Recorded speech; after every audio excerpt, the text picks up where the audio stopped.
নমস্কার। ঠাকুরমা স্বামীজি গুরুদেবের শ্রীচরণে প্রণাম জানাই। শ্রী শ্রী মায়ের পদপ্রান্ত থেকে কিছুটা অংশ পড়ে শোনাচ্ছি। মায়ের কি অপরিসীম স্নেহ তার সন্তানদের প্রতি। জয়রামবাটিতে শ্রীমার প্রথম দর্শন লাভ করি আমি। তখন 1906 সাল। আমার বয়সও 22 কি 23 হবে। কলকাতার ছেলে আমি পল্লীগ্রামে চলেছি। খুব ভাবনা হতে থাকলো, কে শ্রীমার কাছে আমায় নিয়ে যাবে বা পরিচয় করিয়ে দেবে। মনে একটা সংকোচ বোধ করছিলাম আমি। কিন্তু যখন তার সামনে গিয়ে দাঁড়ালাম, দেখি মা তরকারি করছিলেন। আমাকে দেখেই মা বলে উঠলেন, কেমন আছো বাবা? রাস্তায় আসতে কোনো কষ্ট হয়নি তো বাবা?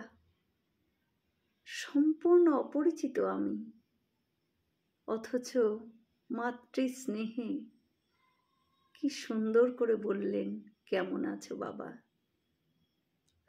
আমার জীবনে সেটি একটি স্মরণীয় দিন। সে দিনটির কথা ভাবলে আজও অশ্রু সংবরণ করতে পারি না আমি। সেবার মার কাছে 7 দিন মতো ছিলাম আমি। কত স্নেহ যত্ন আদর করেছেন আমাকে। চিরকালের মতন সন্তান করে নিয়েছেন তিনি আমায়। উদ্বোধনে একদিন পূর্ববঙ্গের একটি মেয়েকে মা দীক্ষা দিলেন। দীক্ষার পর তার সঙ্গে একত্রে আহারও করলেন মা। পরে তার হাতে 1 ঘটি জল তুলে দিয়ে মা বললেন, হাত ধোও মা। হাত ধোয়া হলে তাকে আরেকটি ঘটি জল দিয়ে মা বললেন, এবার পা ধো। মেয়েটি তো তখন কেঁদে ফেলল। বলল, এমন আদেশ মা যেন না করেন আমায়। মা বললেন, তুমি আমার কে হও মা? সে উত্তর দিল, আমি তো তোমার মেয়ে। তখন মা বললেন, তবে যা বলছি শোনো মা, পা ধো। সে তখন পা ধুলো এবং আবেগে সে মায়ের পা জড়িয়ে ধরল। কি অপরিসীম মায়ের মাতৃস্নেহ। জয়রামবাটিতে একদিন একজন মুসলমান মজুর রোয়াকে খেতে বসেছে। পল্লীগ্রামের নিষ্ঠাবান ব্রাহ্মণ পরিবারের কথা বলছি সেটা। প্রসন্ন মামার মেয়ে নলিনী উঠোন থেকে ছুঁড়ে ছুঁড়ে সেই মজুরকে খেতে দিচ্ছিল।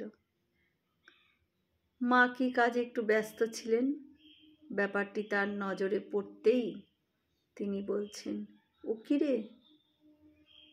তিনি নলিনীর হাত থেকে থালা কেড়ে নিলেন এবং কাছে বসে বাবা খাও বলে তার মাথায় গায়ে হাত বুলিয়ে তাকে পরিপাটি করে খাওয়ালেন।